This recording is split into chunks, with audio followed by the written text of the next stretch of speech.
मत करिए और मत सुनिए। मत सुनिए, बस अच्छे गानों को सुनिए। सारे कंपनी भी उसी दिशा में। दशरथ माझी के पास क्या था? उस आदमी के पास एक ही चीज था, ताकत और हौसला। पहाड़ को भी रास्ता छोड़कर खड़ा होना पड़ा कि जा तू जीत गया, मैं हार गया। जब भी छठ हो, दीपावली हो और होली हो, तो प्लीज आप अपने घर पे आइए। बड़े भाई के नाते आपने जो मुझे बोला है दुनिया के सामने, और आप ऐसे भी बोल सकते थे, आपका नंबर मेरे पास भी है, मेरा नंबर आपके पास भी है, कि हम एक दूसरे से बात भी करते हैं। किसी भी कलाकार को देखने के लिए लोग टावर पे नहीं चढ़ते हैं, आपको देखने के लिए टावर पे चढ़ जाते हैं, वो भी बिहार में नहीं, झारखंड मेरी में। माँ जो है, समझ लीजिए कि वो मेरी धड़कन है। मेरे पापा जो है वो मेरे रहने का छत है, और मेरी वाइफ जो है मेरी ऊर्जा। कि काहे बड़े खिसियात ये है पागला पर, अब ठुमका लगाओ चलता वाला पर। अभी इन्होंने एक बहुत बेहतरीन काम किया है कि सरकारी स्कूलों में अपने खर्चा से ये कंप्यूटर बच्चों को पढ़ने के लिए या उनको आगे बढ़ने के लिए। अपना बिहार में बड़ा बदलाव कैसे होगा भैया? उसके लिए ये गाना को बनाने में मुझे लगता है 40 से 45 लाख रुपए का खर्चा हुआ। मनीष भैया जैसे अगर मुझे लगता है कि 200-400 लोग अगर बिहार में हो गए, तो सच बोलने की ताकत मुझे लगता है पूरे बिहार को हो जाएगी। क्योंकि देखिए, ये मेरे बारे में भी बहुत अच्छा बोलते हैं, और जब मैं गलत रहता हूँ तो मेरे बारे में भी बोलते हैं। भोजपुरी इंडस्ट्री के नहीं, पूरे हिंदुस्तान के पहले ऐसे कलाकार हैं जिनको देखने के लिए लोग टावर पे भी चढ़ जाते हैं। खेसारी लाल यादव जी झारखंड में जब गए थे तो इनको देखने के लिए टावर पे लोग चढ़ गया था। अभी ये हैदराबाद से आ रहे हैं। हैदराबाद में जिस जगह का कैपेसिटी सिर्फ और सिर्फ 25,000 का था, वहां पे 1.5 लाख से ज्यादा लोग आ गए। बवाल और विवाद में ये भी बने रहते हैं, हम भी बने रहते हैं। कंट्रोवर्सी इनके नाम पे भी होता है, हमारे नाम पे भी होता है, बेवजह होता है इनका। और उसी के प्रमोशन के लिए अभी ये पटना आए हैं। बोलते भी हैं विभाग की तरह।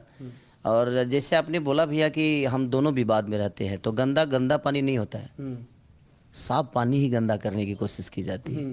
तो जब भी कोई साफ पानी होगा ना, तो उसको गंदगी करने की कोशिश करेगी दुनिया। लेकिन हम ऐसा नहीं कि हम अगर हम जल हैं तो पूरी दुनिया को पिलाने का काम करेंगे। कोशिश हमारी, आपकी भी रहती है, हमारी भी रहती है, कि हम अपने काम के बदौलत। मैं भी आपको देखता हूं कि कभी मैंने भी आपको कोट पैंट पहनते हुए कभी नहीं देखा, क्योंकि आप एक वर्कर की तरह अपने इस चैनल को भी चलाते हैं, और बेबाक से आप लोगों के भावनाओं को और लोगों के जो तकलीफें हैं उस दुनिया तक पहुंचाते हैं। और आप भी मेहनत करते हैं। इनका मैं एक वीडियो देख रहा था, इन्होंने बोला था क्या कि भैंस पे चढ़ने वाला आदमी को लोगों ने फ्लाइट पे चढ़ा दिया। एक सवाल मैं आपसे पूछना चाहता हूं, किसी भी कलाकार को देखने के लिए लोग टावर पे नहीं चढ़ते हैं, आपको देखने के लिए टावर पे चढ़ जाते हैं, वो भी बिहार में नहीं, झारखंड में।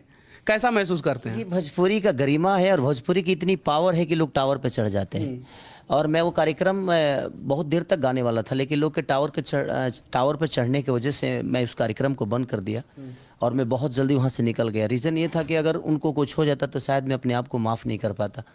और इसीलिए मैंने जो कार्यकर्ता थे उनसे बोला, वहाँ की जो विधायिका थी उन्होंने खुद ही बोला कि प्लीज़ सर आप ये बंद कर दीजिए, क्योंकि मुझे भी ऐसा लगा कि नहीं, मेरे संगीत से बढ़कर उनकी जान है, क्योंकि वो है तो मैं हूँ।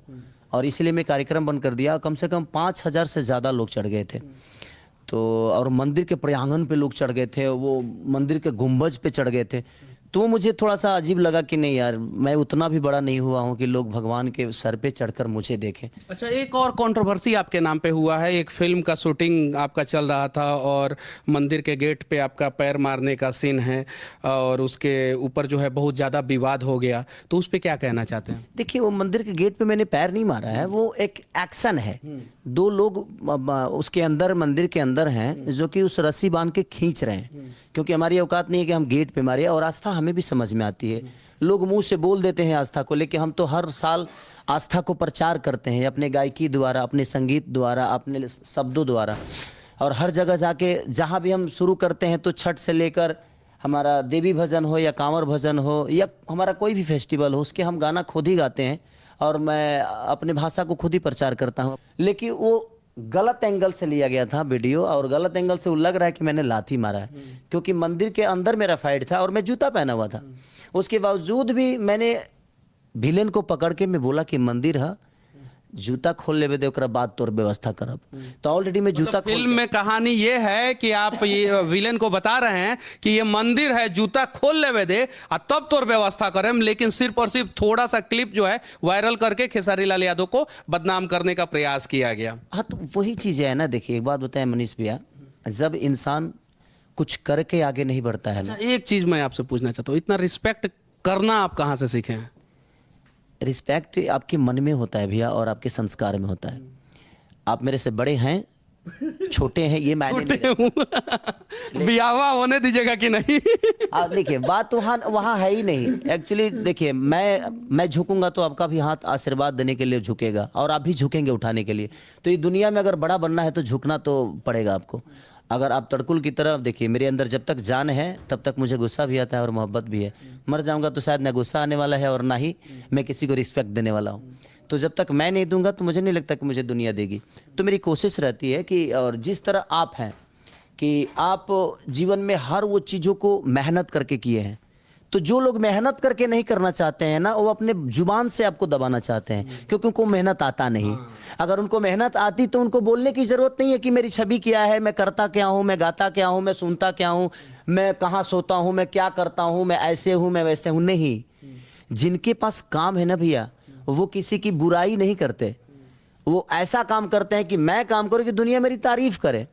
तो वो काम करके तो मुझे पीछा कर नहीं सकते, क्योंकि वो क्षमता भी तो होनी चाहिए ना, वो स्टेमिना होनी चाहिए कि मैं उतना कर लूँ। अब मैं हैदराबाद में शो था, 1.5 लाख पब्लिक के बीच में मैं कार्यक्रम किया। कार्यक्रम के बाद मैं तुरंत 5 बजे सुबह में एयरपोर्ट आया, 8 बजे 10 बजे यहाँ उतरा। 10 बजे के बाद से मैं इस कार्यक्रम में हूँ। अब यहाँ के बाद फिर नवादा जाऊँगा, नवादा कार्यक्रम करूँगा, फिर वहाँ से निकलूँगा, फिर मुंबई जाऊँगा या दिल्ली जाऊँगा, शूटिंग करूँगा। 7 तारीख तक शूट करूँगा, 8 को फिर मैं लंदन चला जाऊँगा। तो कहीं ना कहीं एक मोहब्बत ही है लोगों का कि मैं कितना भी मेहनत करता हूँ तो मुझे लगता है कि मैं कम ही कर रहा हूँ। तो मैं मेहनत से कभी भागता नहीं, शायद वही रीज़न है कि मैं आज यहाँ तक हूँ। अच्छा, ये जो तबला गाना आया है, ये थोड़ा सा 2 लाइन उसका सुना सकते हैं? कि काहे बड़े खिसियाती ये है पागला पर, अब ठुमका लगाओ चल तबला पर। हम लोगों ने इसको मोजरा टाइप में शूट किया है क्योंकि थोड़ा सा 2 लाइन उसका सुना सकते हैं? कि काहे बड़े खिसियाती ये है पागला पर, अब ठुमका लगाओ चल तबला पर। हम लोगों ने इसको मोजरा टाइप में शूट किया है क्योंकि मोजरा बहुत दिनों बाद एक भोजपुरी में मोजरा आया है। और सारेगामा कारवा जब भी कुछ करता है और बद्री जी जब भी करते हैं तो कुछ बेहतर करते हैं और कोशिश रहती है कि अपने भोजपुरी को कैसे प्रमोट किया जाए। ये गाना को बनाने में मुझे लगता है 40 से 45 लाख रुपए का खर्चा हुआ, क्योंकि इतने लोगों को फ्लाइट से बुलाना, कुछ लोग यहाँ से भी आए हैं, कुछ लोग फ्लाइट से आए हैं, कुछ लोग सबको पनास में रोकना, खाना पीना देना, वहाँ का शूटिंग का खर्चा अलग, खेसारी को देना वो अलग, म्यूजिक को देना अलग, मॉडल को देना, डांसरों को देना, तो बहुत सारी चीज़ें जुड़ी होती है। तो आज भोजपुरी बहुत आगे जा रही है और हमारी भी कोशिश है, क्योंकि आप संघर्ष के शूटिंग पे आप गए भी थे, संघर्ष 2 के शूटिंग पे आप गए भी थे, वहाँ का देखे क्या वहाँ की एक कहानी मैं आप लोगों को बता देना चाहता हूँ संघर्ष 2 फिल्म की, कि खेसारी लाल यादव कितने डाउन टू अर्थ हैं। शायद से एक आपने ब्लैक कलर का पैंट पहना था, हाँ मुझे वो याद है, और वो बिहार के लोगों को जानना चाहिए। वो पैंट का जो जिप है वो टूट गया था। इन्होंने बोला कि चलो चलो ठीक है, उस पे हुक मारो और हम ये एक्शन दे के आएंगे, शॉट दे के आएंगे। और हुक मारा गया और शॉट दे के आए। अगर ये थोड़ा सा भी इगोइस्ट होते तो शायद बोलते कि नहीं पैंट बदलो, पहले दूसरा पैंट लाओ, दूसरा पैंट पहनेंगे तभी जाके एक्शन करेंगे। दूसरा पैंट भी नहीं था। ये होता है डाउन टू अर्थ, और इसी वजह से शायद भैंस पे बैठने वाले खेसारी लाल यादव को लोगों ने जो है वो आज फ्लाइट पे बैठा दिया, पलकों पे बिठा दिया और बिहार का सबसे बड़ा सुपरस्टार बना दिया। बस हमारी कोशिश रहती है मनीष भैया, जैसे कि आप अभी हम लोग इससे पहले चर्चा कर रहे थे कि अभी इन्होंने एक बहुत बेहतरीन काम किया है कि सरकारी स्कूलों में अपने खर्चा से ये कंप्यूटर बच्चों को पढ़ने के लिए या उनको आगे बढ़ने के लिए दे रहे हैं। तो ऐसे हर आदमी अगर एक एक पल करे ना, तो मुझे लगता है कि 10 बच्चा पैदा करने की ज़रूरत नहीं है। बच्चा एक ही करिए, 9 को गोद ले लीजिए। शायद मुझे लगता है कि वो 9 जिस दिन बड़े होंगे ना, वो अपने देश का भविष्य बन जाएंगे। अपने बच्चों को आप कितना भी प्यार दीजिए, 9 से 9 कामयाब नहीं होंगे, लेकिन मुझे लगता है कि वो 9 को गोद लेंगे तो उसमें से 8 तो कामयाब हो ही जाएंगे, क्योंकि उनको पता है कि ये मेरा माँ है, मेरा बाप है और हमारे पीछे कोई नहीं था, ये था। तो उनको आपकी मजबूरी और आपकी ताकत समझ में आएगी।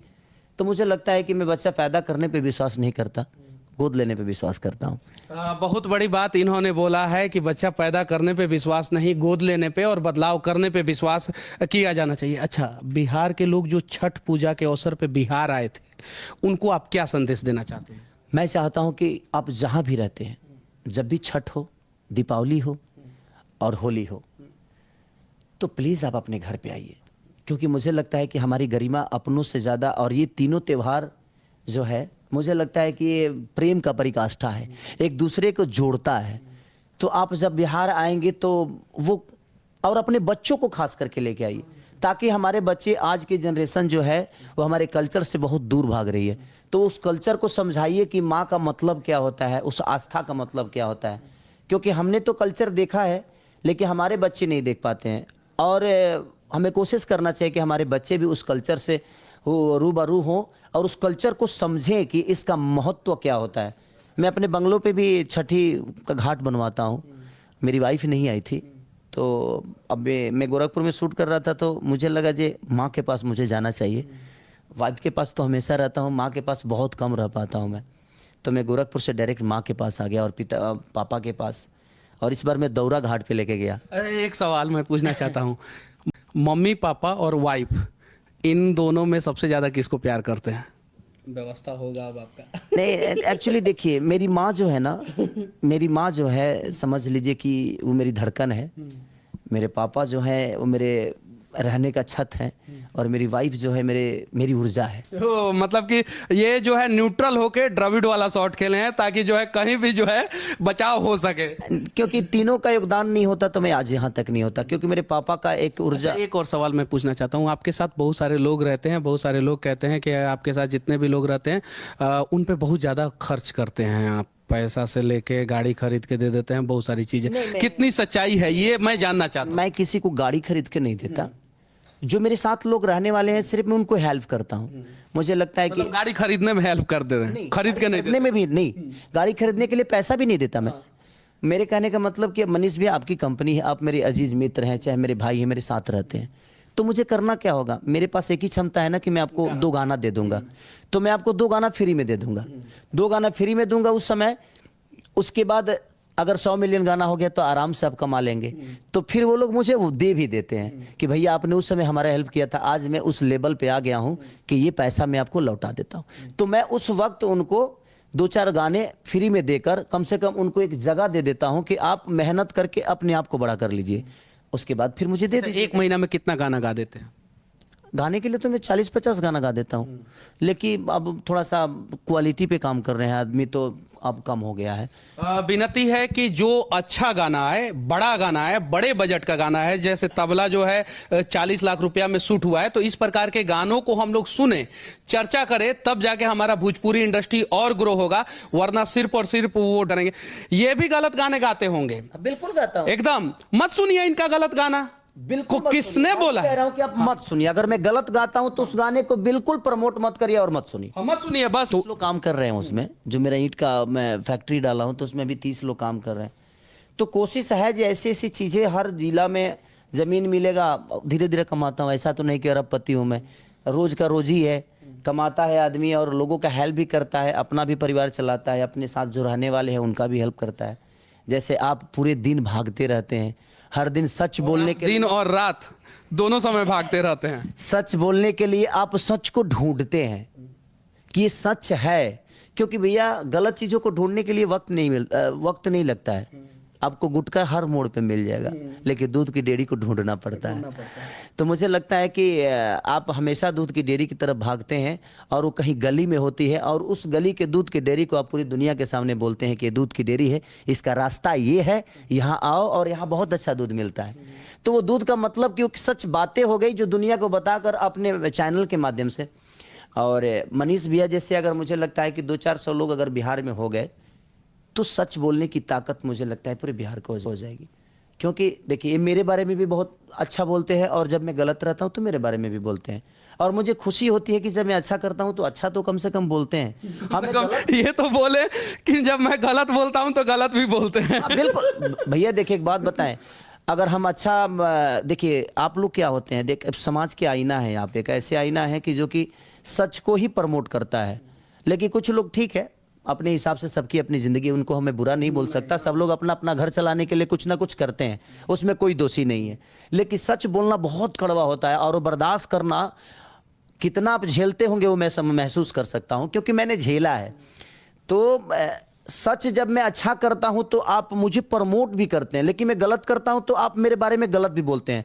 तो जब आप सच मेरे लिए बोलते हैं तो उस समय मुझे अच्छा लगता है। तो जब मैं गलत करता हूं, गलत बोलते हैं, तो उस समय भी मुझे सुधारने की जरूरत है, ये नहीं कि आपका विरोध करने का जरूरत है मुझे। तो मैं वैसा इंसान नहीं हूं। मैं कोशिश करता हूं कि जो मैंने गलती की है उसको मुझे सुधारना चाहिए। और एक बड़े भाई के नाते आपने जो मुझे बोला है दुनिया के सामने, और आप ऐसे भी बोल सकते थे, आपका नंबर मेरे पास भी है, मेरा नंबर आपके पास भी है, कि हम एक दूसरे से बात भी करते हैं, लेकिन आप दुनिया के सामने बोलते हैं तो मुझे अच्छा लगता है कि क्योंकि मैंने वो गलती दुनिया के सामने की है, तो मुझे सजा भी दुनिया के सामने ही मिलनी चाहिए, ताकि फिर वो दोबारा मेरे से गलती ना हो। तो मेरी कोशिश रहती है अच्छा करने की। यही होता है एक बड़ा कलाकार का बड़ा दिल, जो जमीन से हमेशा जुड़े रहते हैं, और गलत अगर कोई बोले उनके बारे में तो उसको भी एक्सेप्ट करते हैं और सुधारने का प्रयास करते हैं और बड़ा बनने का प्रयास करते हैं।